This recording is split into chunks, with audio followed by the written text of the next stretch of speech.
Chrissy Swan Show. Let's go, Click and Jack. Chrissy's Clickbait. I'm so glad that Pete Davidson from Saturday Night Live and that great film, I always forget it's called. It's like it's not King of Queens, but it's something like that. Have you seen it? No.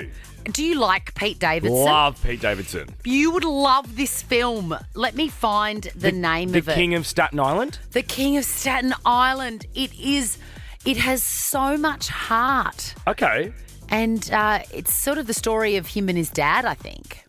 Or something like wow, that. That's anyway, beautiful. I've seen it twice and it's magic. Anyway, I'm so glad that he seems to be back in the headlines because I love Pete Davidson. And he sat down and caught up with Seth Meyers. And he was talking about pets, and he sold his New York apartment. Yep. And he's moved into New York State. So presumably he's got more room. Anyway, he's asked, does he have any pets, now that he's in a bigger place? And he does-ish, if you count fish as pets, but he got this tank in an unusual way.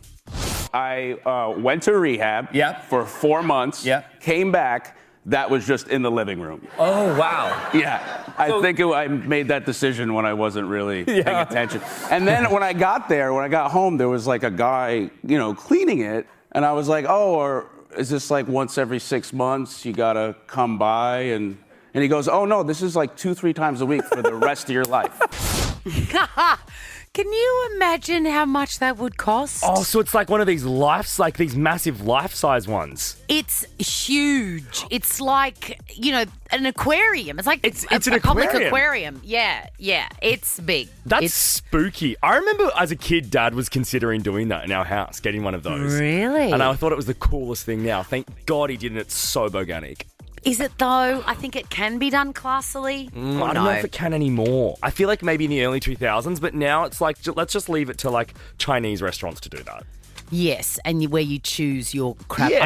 I could never do that. I could never stand at a tank and go, it's like the Squid Games. Oh, I love it. You die. Out of everyone here, it's your time to die. Not only are you going to die, I'm going to eat you. Yuck. I did exactly that on the Greek islands last year. What did you choose? A piece of, was it like lobster or crayfish with Dad in Paros? And Dad and I whole lobster, you just went, it's your time to die. Papa's hungry. Yeah, feels mean. Now, Elon Musk, he is an unusual person. To say the least. He bought Twitter. Who did he buy it off? I'm not sure. Was it a big company? Yeah. I can't remember who he bought it off, but he bought it and renamed it X. I think out of all the social media platforms, Twitter's the most grim. Yeah, I agree with you, Swanee, but I think TikTok gives it a run for its money in the comments section sometimes. Does it? Yeah, with how nasty it gets. Yeah. But, I didn't know that. But the Twitter replies are pretty awful too. Oh, they're terrible. Anyway, on a Reddit thread, this girl wants to know, am I the poop for breaking up with my fiancé after he got obsessed with Elon Musk? Obsessed. I tell you who does a great impersonation of Elon Musk. Who? My mum, Patty Swan. Does she? You wouldn't read about it, but it is spot on. By way of voice or like the physicality and mannerisms? Both, Jack, both. She really puts it back into it. And the weirdest thing is she's not a impersonator. Like that's not one of her gifts. Yeah, right. She has one impression and it is Elon Musk and it's very good. I want to see a video of this from Patty, please. Maybe I'll get her to do it. But I think for this person, no, you're not the a-hole for breaking up with your fiancé after you got obsessed with Elon Musk. Like, that's... If you had a boyfriend, who would they have to be obsessed with for you to break up with them? Ooh. I don't feel that much hate or like that strongly about anyone. Like... What if they loved, say, Donald Trump or...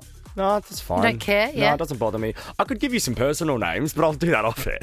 Actually, that's more me too. I'm like, if you like that person, you and I will just not get along. Dead to me. Yeah. The Chrissy Swan Show. The Chrissy Swan Show. Let's talk Isla Fisher. Chrissy's Clickbait. Yeah, Isla Fisher, quite notoriously very private, has opened up, as they say in the classics, about the split from Ali G and Borat creator Sacha Baron Cohen.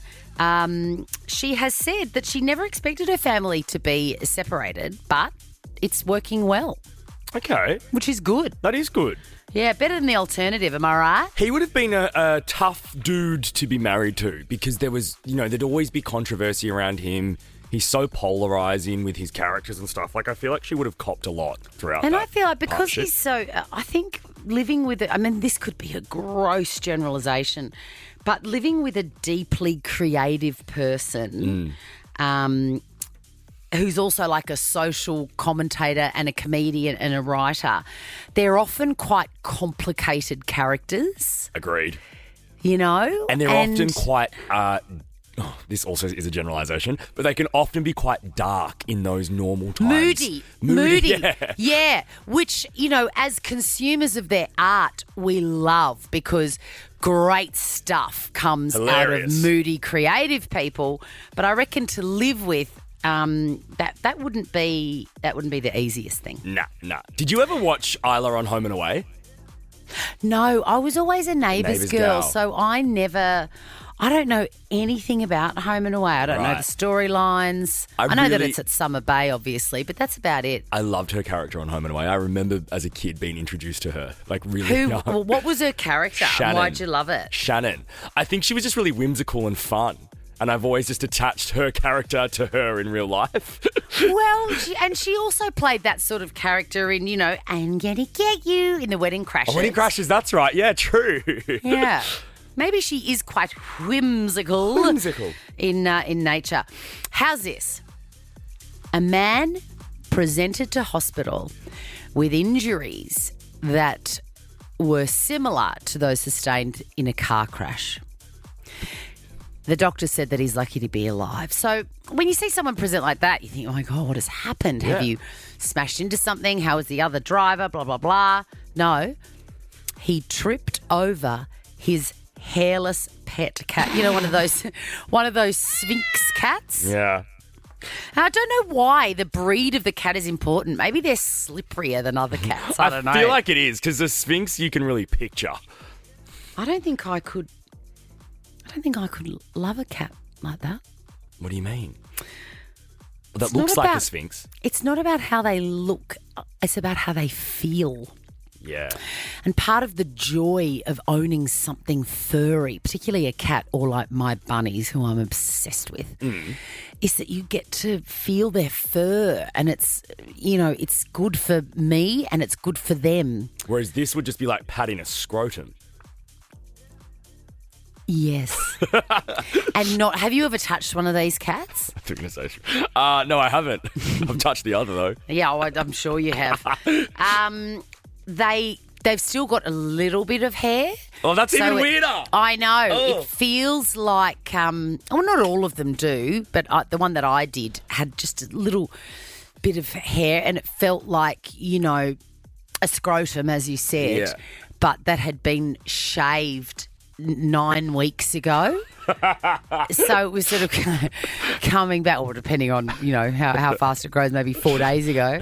But yeah, it's not a pleasant sensation. Anyway, Chris Rowley from Coulsthorpe in Leicestershire said he's only a baby and I can't remember much. I just remember falling fast. It was quick and it was over within seconds and then I was at the bottom of the stairs. Wow, I'd be getting rid of that cat. Well, yes, you would, because in another sick twist, he was lying in a pool of blood. He was discovered the next morning and his partner walked in to find the cat sitting on his chest. Oh. Like, look at what I've done. That is us done for this Tuesday. I'll see you back in the studio tomorrow, Swanee. See you, Daz. Now check this out. The Chrissy Swan Show is a Nova podcast. For more great comedy shows like this, head to novapodcast.com.au.